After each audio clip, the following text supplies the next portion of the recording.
வாம்பூர் தாலுக்கா தாரமங்கலம் பகுதி பக்கமாக பனைமேடு பகுதியில் 56 அடி உயரமுள்ள முருகன் சிலை ரீசெண்டாக வந்து 1 இயராக கட்டிகிட்டு இருந்தாங்க. இப்போ ரீசெண்டாக 1 வீக் முன்னாடி தான் அது ஓப்பன் பண்ணாங்க. அப்போ ஓப்பன் பண்ணும்போது நம்ம முருகன் கடவுளுங்கும்போது நல்லா அழகான தெய்வம், நல்லா கலைநயத்தோடு இருப்பார் அப்படிங்கிற நம்ம ஒரு இதோடு நினச்சிருப்போம். ஆனால் அப்போ ஓப்பன் பண்ணி பார்க்கும்போது அதனுடைய வடிவமே வேறு மாதிரி இருந்தது.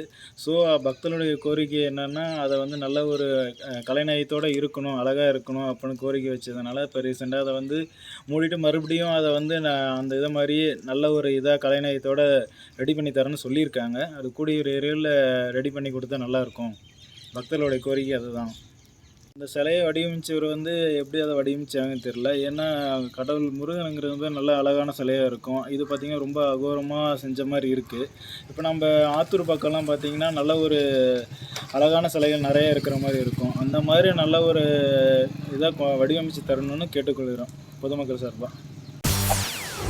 செய்திகளை உடனுக்குடன் தெரிந்து கொள்ள உடனே சப்ஸ்கிரைப் பண்ணுங்க.